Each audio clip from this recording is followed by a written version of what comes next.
Good morning, intrepid readers. Oh, that's a soft volume. Good morning. I am doing a double video blog today concerning the mystery of the supernatural, part 1 and part 2. Why, you may ask, if you care?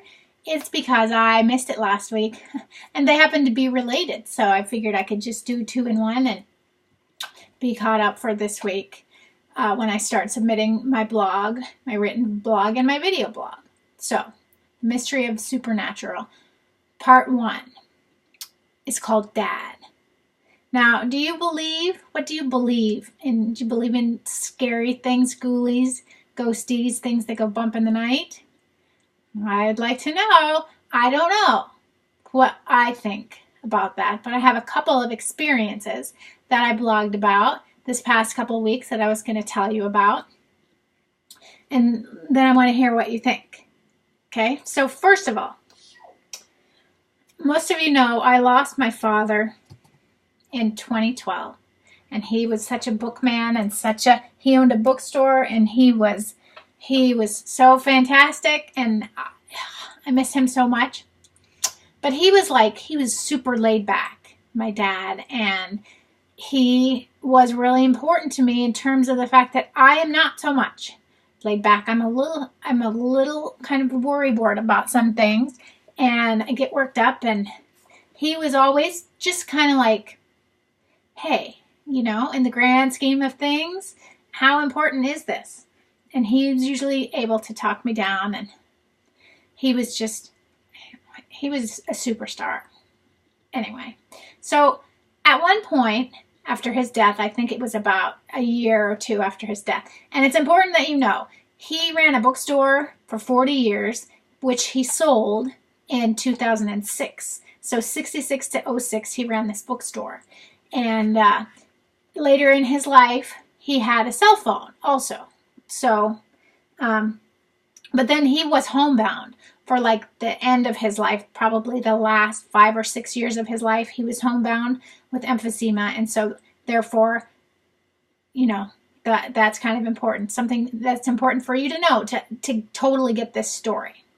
So back to the dad being laid back guy, me not so much. Something happened in probably 2013. I don't remember what it was. Obviously, it wasn't all that important because I have no idea what the issue was, but I was really upset. I'm running around the house. I'm stressing out, freaking out, whatever. And my cell phone is plugged in to the outlet next to my bathroom. And so it's out there, it's down there on the floor, charging up.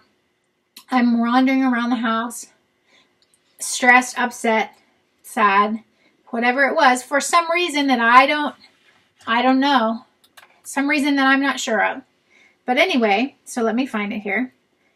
So I walk past the phone. Hang on, I gotta find it. So I walk past the phone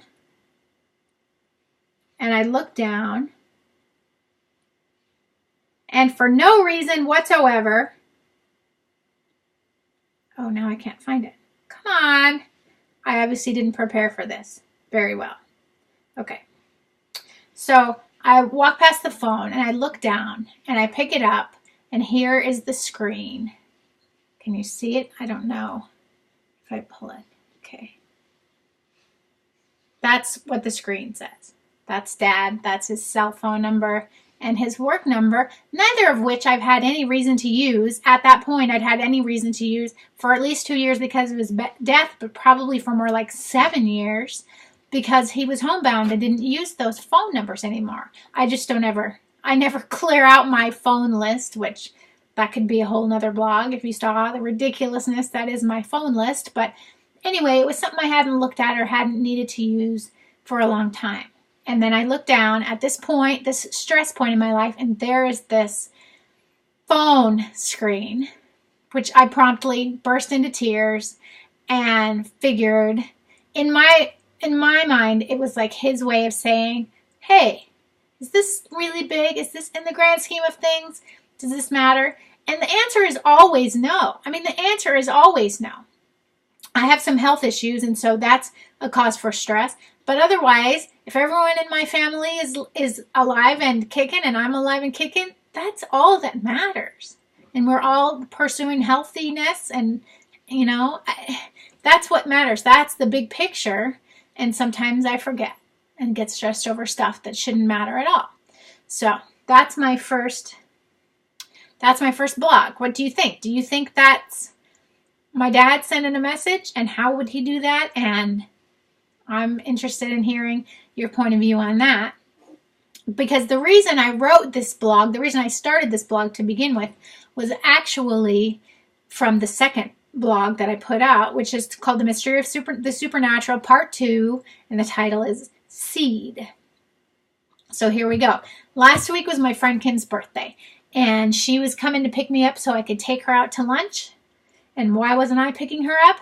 Well, if you knew about me and driving, you wouldn't even ask. But suffice it to say, she's the driver. So Kim was picking me up. I was all dressed in my cute new sundress, sleeveless black tank dress with my black Birkenstocks. And I'm walking out the door with all my stuff for her to come and get me. And there's something in my shoe. And some lump in my shoe, and I'm trying to shake it out of the Birkenstock as I walk. You know how you fling your foot trying to throw stuff out if you're wearing sandals. And I'm cussing because it hurt. It was a lump right in the middle of the pad of my shoe, and I couldn't get it to dislodge, and I was very frustrated, and plus by myself, which means that I swear. I take advantage of those moments of alone time, whether they're in my car or by myself, walking down the street, and I swear, because it is a venting thing. It makes me feel better.